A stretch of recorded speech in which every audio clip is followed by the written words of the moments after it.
Hai semuanya. Berjumpa lagi bareng Mimin Noba di sini. Mimin ucapkan terima kasih ya untuk para sobat Noba yang sudah memberikan support dan kesetiaannya sampai sejauh ini. Dan juga Mimin tidak akan bosan-bosan minum pil Tika Dewa agar terus kerja membawakan episode-episode berikutnya dari BTTH Keabadian Kaisar. Pokoknya jangan bosan-bosan untuk terus mengikuti kelanjutannya. Kalau tidak, Mimin akan membuat kalian tidak bisa tertawa atau menangis. Let's go, mari kita masuk ke dalam ilusi seni radionya.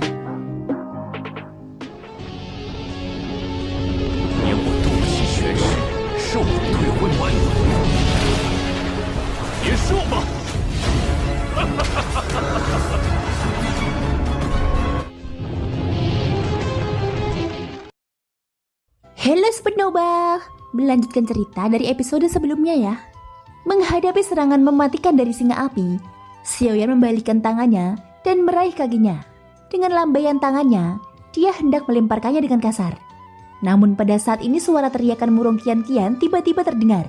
Xiaoyan, tunggu! Di langit yang tak terbatas, suara jernih wanita muda itu tersampaikan dengan perlahan, menyebabkan gerakan tangan Xiaoyan langsung menjadi lamban. Alisnya yang ditutupi oleh cahaya keemasan sedikit mengernyit. Tatapannya menjauh dan melihat ke tempat di mana murung Qian-Qian berada saat ini. Pada saat yang sama murung Qian-Qian yang berada di tanah juga dengan cepat bangkit. Ujung kakinya mengetuk tanah dengan ringan.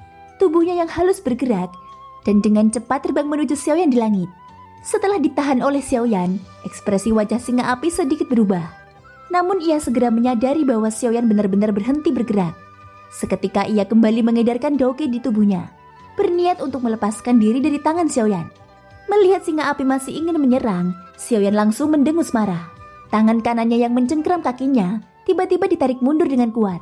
Tubuh singa api langsung ditarik tak terkendali oleh Xiaoyan ke ruang kosong di depannya. Segera setelah itu tinju Xiaoyan sudah mendarat dengan kuat di tubuh singa api. Tubuh singa api terlempar tak terkendali. Seketika darah segar berceceran di mana-mana. Seluruh auranya juga menurun drastis. Singa api seperti dua sebelumnya dan menghantam hutan pegunungan di bawahnya dengan keras. Murung Qian-Qian melompat ke udara dan tiba di depan Xiaoyan. Melihat Xiaoyan benar-benar telah melemparkan singa api itu, murung Qian-Qian tidak dapat menahan diri untuk tidak mengerling-kening. Bukankah sudah kubilang untuk menunggu? Kenapa kau masih menyerang? Mendengar keluhan murung Qian-Qian, Xiaoyan sedikit mengernyit. Dia sudah menyerangku dan kamu masih ingin aku menunggu? Mungkinkah kau ingin aku menunggu sampai dia membunuhku sebelum aku bertindak? Ucap Xiaoyan.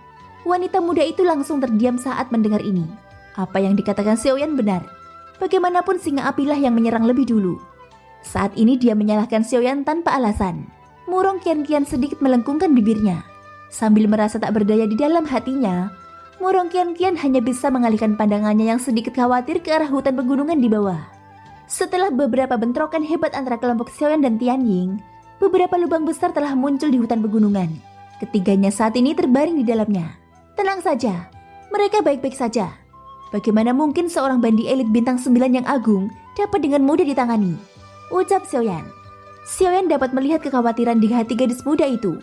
Dia sudah mengerti dalam hatinya bahwa gadis muda di depannya kemungkinan besar berhubungan dengan ketiga orang ini. Kalau tidak, dia tidak akan tetap di sini bahkan setelah peringatan Xiaoyan. Terlebih lagi dia tidak akan memanggil untuk menghentikan Xiaoyan pada saat yang genting seperti itu. Mendengar perkataan Xiaoyan, raut wajah cantik gadis muda itu menjadi sedikit lebih baik. Segera setelah itu dia berbalik dan mengamati Xiaoyan dari ujung kepala sampai ujung kaki. Keindahan luar biasa terpancar dari matanya yang indah. Melihat ekspresi yang terpancar dari mata gadis muda itu, Xiaoyan tak kuasa menahan diri untuk tidak mengerutkan bibirnya sedikit. Ia bahkan bisa membayangkan apa yang akan dikatakan murung Qian-Qian selanjutnya. Xiaoyan, kamu benar-benar hanya... Sebelum kata-kata gadis muda itu keluar dari mulutnya, Xiaoyan tiba-tiba menyela. Seorang bandi bintang 5, ucap Xiaoyan. Mendengar kata-kata yang diucapkan Xiaoyan, raut wajah cantik gadis muda itu menjadi semakin mencurigakan. Namun pada saat yang sama keterkejutan yang mendalam juga terungkap di matanya yang indah. Mendekat 3 bandi elit bintang 9 dengan kekuatan bintang 5, prestasi pertempuran semacam ini bisa dikatakan mengerikan. Bahkan dengan pengalaman murung Qian-Qian, prestasi pertempuran semacam itu adalah sesuatu yang belum pernah didengarnya dari para tetua di klannya. Apalagi dari catatan kuno itu. Namun tepat pada saat gadis muda itu hendak berbicara lagi, beberapa suara penuh keheranan tiba-tiba terdengar dari hutan pegunungan di bawah. Nona Sulung, mengapa kamu di sini? Saat suara-suara itu terdengar, Murong Qianqian menoleh untuk melihat. Sedangkan Xiaoyan matanya sedikit menyipit saat dia berpikir dalam hatinya. Segera setelah itu dia tersenyum dan perlahan-lahan membubarkan tubuh badan kaca King Kong. Aura penindasan yang dilepaskan dari tubuhnya juga diserap kembali ke dalam tubuhnya. Karena dia telah memastikan hubungan antara gadis muda di hadapannya dan ketiga orang ini, Xiaoyan yakin bahwa tidak akan ada lagi konflik di masa mendatang. Tentu saja jika memang ada, Xiaoyan juga yakin bahwa dia akan mampu menghadapi ketiga orang ini dengan tenang. Jadi, bandi bintang 4 yang kami selidiki itu adalah Anda, Nona Sulung.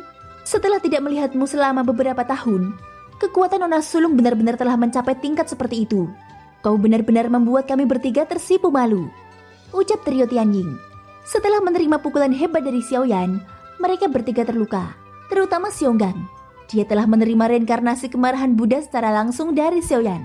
Kekuatan mengerikan itu langsung menghancurkan lapisan pelindung batu di permukaan tubuhnya. Seluruh tubuhnya diwarnai dengan darah segar. Luka-luka di dalam tubuhnya cukup baginya untuk beristirahat selama beberapa waktu. Ketiganya melangkah maju. Ketika mereka melihat Murong Qianqian di depan Xiaoyan, mereka mengerutkan keningnya. Pandangan mereka sesekali menyapu ke arah Xiaoyan di belakang. Mata mereka akhirnya menunjukkan ekspresi waspada. Sesaat kemudian, Tianying yang sudah pulih ke kondisi normalnya, akhirnya tidak dapat menahan diri untuk tidak bertanya. Nona tertua, mengapa kamu bersamanya? Setelah mendengar kata-kata dari mulut Tianying, Murong Qianqian melirik Xiaoyan yang berdiri di belakangnya. Mulutnya membentuk senyum saat dia berkata, "Kenapa? Apakah kamu punya dendam terhadapnya?" ucap Murong Qianqian. Tianying langsung tercengang saat mendengar ini. Dia langsung tertawa dan berkata, ini tidak bisa dianggap dendam.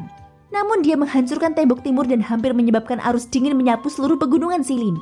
Masalah ini terkait erat dengannya, Nona tertua, ucap Tianying.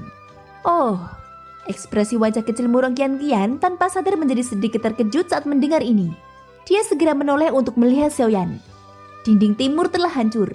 Bahkan dia tidak berani mengabaikan masalah ini begitu saja. Namun yang tidak diduga oleh Murong Qianqian adalah bahwa dengan kekuatan Xiaoyan, ia benar-benar mampu menghancurkan tembok yang diciptakan oleh kekuatan gabungan dari 3 bandi bintang 9. Tetapi wanita muda itu memikirkannya lagi. Sebelumnya ia secara pribadi telah menyaksikan Xiaoyan menekan 3 bandi bintang 9 dengan kekuatan bandi bintang 5. Secara alami ia memiliki kemampuan untuk menghancurkan tembok tersebut. Xiaoyan juga mengerutkan kening saat mendengar kata-kata dari mulut Tianying. Hatinya benar-benar tak berdaya menghadapi jurang yang dalam itu. Ia hanya bisa menyalahkan arus dingin karena terlalu menakutkan. Saat itu Xiaoyan hanya menghancurkan gletser itu karena marah. Siapa yang bisa membayangkan bahwa semuanya akan berakhir seperti itu? Memang, menghancurkan tembok timur adalah masalah besar. Kalian semua juga punya alasan untuk menyerangnya. Tetapi bagaimana dengan Nona Sulung ini? Xiaoyan telah menyelamatkan nyawa Nona Sulung ini beberapa kali. Meskipun tembok timur sangat penting, mungkinkah itu lebih penting daripada nyawa Nona Sulung ini? Begitu kata-kata Murong Qianqian diucapkan, ekspresi trio Tianying di depannya langsung berubah. Mata mereka menunjukkan ekspresi terkejut. Jika sesuatu terjadi pada Bibi Buyut di depan mereka di wilayah mereka, mereka tidak akan bisa menahan diri. Murong Qianqian mendengus dingin. Ekspresi di wajah cantiknya langsung berubah tidak senang. Dia melirik ketiga orang di depannya dan berbicara dengan nada penuh keluhan. Sebulan yang lalu, aku dikejar oleh sekelompok orang dan hampir kehilangan nyawaku di tangan mereka. Xiaoyanlah yang menyelamatkanku. Saat itu ada seorang bandi bintang 9 di kelompok itu. Demi menyelamatkanku, Xiaoyan mengerahkan seluruh kekuatannya untuk membunuh mereka semua, ucap Murong Qianqian. Setelah selesai berbicara, Murong Qianqian memanfaatkan keterkejutan di wajah ketiga orang di depannya untuk melirik Xiaoyan dengan jenaka. Sebagai tanggapan, Xiaoyan hanya bisa mengangkat bahu tanpa daya. Pada saat yang sama ekspresi wajah trio Tianying tiba-tiba berubah. Ketiganya saling memandang. Dalam hati mereka mempercayai 80% kata-kata Murong Qianqian. Lagi pula jika itu orang lain, mereka mungkin tidak akan mempercayainya. Namun Xiaoyan baru saja menekan mereka bertiga sendirian. Hanya berdasarkan hal ini saja, mereka tidak punya pilihan selain mempercayai kata-kata Murong Qian. Namun tepat saat trio Tianying mengira wanita muda itu telah berhenti berbicara, wanita muda itu membuka mulutnya sekali lagi. Hati ketiga orang di depannya langsung menegang saat dia berbicara. Ini belum selesai. Awalnya aku pikir tidak apa-apa jika itu manusia. Namun aku tidak pernah menyangka bahwa bahkan binatang ajaib dari pegunungan Silin berani menyentuhku. Jika bukan karena Xiaoyan, aku khawatir kau tidak akan bisa melihatku. Murong Qianqian menegur dengan marah. Seketika tatapannya menatap ketiga orang di depannya dan berkata dengan dingin, "Mereka semua adalah bawahanmu. Aku harus melunasi hutang ini dengan kalian semua," ucap Murong Qianqian. Ketiganya menangis terus-menerus dalam hati ketika mendengar ini. Karena masalah ini sudah berkembang ke tahap seperti itu, kemungkinan besar mereka tidak bisa lagi menyentuh Xiaoyan. Alasan mengapa Murong Qianqian mengatakan semua ini kemungkinan besar karena Xiaoyan. Ketiganya saling memandang dengan senyum getir di hati mereka. Dari apa yang terlihat, mereka tidak hanya tidak dapat menyentuh Xiaoyan, mereka bahkan sangat berterima kasih kepadanya. Bagaimanapun, itu seperti yang dikatakan Murong Qianqian sendiri. Terlepas dari betapa pentingnya Tembok Timur, itu tetap tidak berarti jika dibandingkan dengan hidupnya. Seketika mereka bertiga menatap Murong Qianqian dan segera mengerti satu sama lain dalam hati mereka. Mereka bertiga serentak mengalihkan pandangan ke arah Xiaoyan. Hahaha, ada banyak kesalahpahaman sebelumnya. Saya harap Tuan Xiaoyan dapat mengabaikan permusuhan sebelumnya. Kami bertiga pertama-tama akan meminta maaf kepada Tuan Xiaoyan. Saat suara mereka berakhir, mereka bertiga membungkuk dan menangkupkan tangan mereka ke arah Xiaoyan. Melihat ini, Xiaoyan pun segera menangkupkan tangannya. Pada saat yang sama, Xiaoyan juga mengalihkan pandangannya ke arah Murong Qianqian. Senyum tipis muncul di sudut mulutnya. Gadis muda itu juga tersenyum menawan. Tak lama kemudian dia mengalihkan pandangannya. Ekspresinya kembali ke penampilan dingin dan acuh tak acuh sebelumnya. Melihat ketiga orang di depannya, dia melengkungkan bibirnya dan berkata, bagaimana aku harus melunasi hutangku pada kalian semua?" Mendengar nada bicara gadis muda itu, mereka bertiga tak kuasa menahan firasat buruk dalam hati. Bagaimana dengan ini? Xiaoyan telah menyelamatkan hidupku dan menjadi penyelamat Nona Sulung ini. Selama kalian bertiga dapat memenuhi salah satu permintaannya, Nona Sulung ini akan mempertimbangkan masalah ini. Bagaimana? Apakah kalian setuju? Nada bicara gadis muda itu menjelang akhir perkataannya memberi kesan bahwa dia tidak dapat dibantah. Dalam hal ini, mereka bertiga bahkan lebih terdiam. Mereka saling memandang. Ketiganya memiliki ekspresi yang ingin menangis tetapi tidak ada air mata. Baru kemudian mereka dengan tergesa-gesa dan penuh hormat berkata kepada Murong Qianqian, "Masalah ini akan diatur oleh Nona muda." Melihat ini, Murong Qianqian akhirnya menoleh dan menatap Xiaoyan. Tatapannya seolah bertanya pada Xiaoyan apakah dia merasa puas. Xiaoyan tanpa sadar tertawa. Gadis muda itu juga tersenyum. Dia menoleh dan memerintahkan mereka bertiga, "Mari kita pergi ke sarang lamamu dulu. Luka-luka di tubuh Nona muda ini belum pulih," ucap Murong Qianqian. Setelah suaranya terdengar, dia terbang ke arah barat. Setelah itu Xiaoyan sekali lagi menangkupkan kedua tangannya ke arah Tianying dan dua orang lainnya. Ia menatap punggung anggun Murong Qianqian, menggelengkan kepalanya dan tersenyum. Setelah itu ia mengikutinya. Tianying hanya mengerutkan kening dan mendesah saat melihat keduanya bergerak pergi. Wajah pucatnya tampak jelek saat ini. Orang ini menghancurkan Tembok Timur dan hampir menyebabkan bencana besar. Sekarang dia benar-benar menemukan orang muda untuk bertindak sebagai jimat pelindung. Namun akan tiba saatnya raja ini akan membuatmu membayar harganya. Tianying menggertakkan giginya dengan kesal dan berbicara dengan jeda di antara setiap katanya.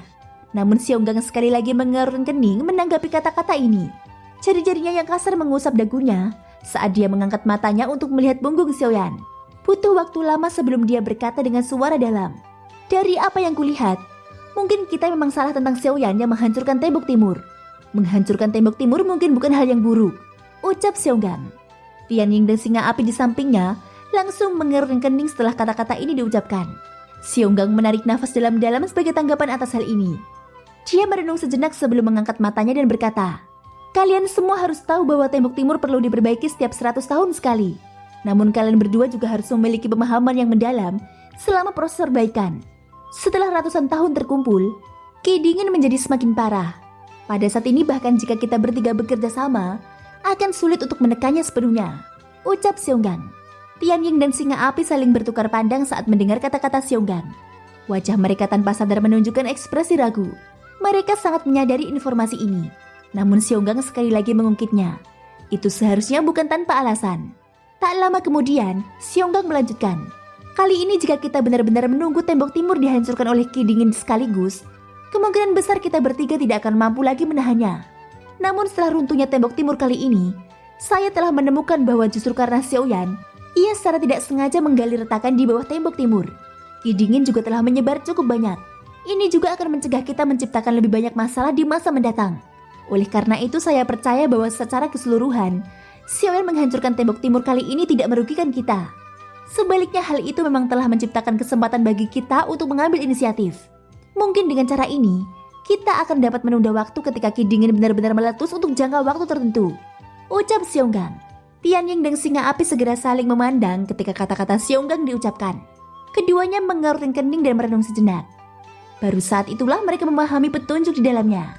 Menurut apa yang dikatakan Xionggang saat ini, selain kata-kata yang diucapkan Murong Qianqian sebelumnya, mereka tidak hanya tidak bisa menyalahkan Xiaoyan, mereka malah harus berterima kasih padanya. Ketiganya mengangkat kepala dan menatap punggung Xiaoyan yang samar di ujung pandangan mereka. Ekspresi wajah mereka berangsur-angsur menjadi lebih rumit. Thank you guys sudah mendengarkan ceritaku di episode kali ini sampai akhir. Ikutin terus kelanjutan episode-episode berikutnya ya. Jangan lupa dukung terus channel Nobarta dengan cara subscribe, like, dan komennya. Dan jangan lupa untuk gabung di langganan juga ya. Semoga hari kalian menyenangkan. Sampai jumpa dan bye-bye.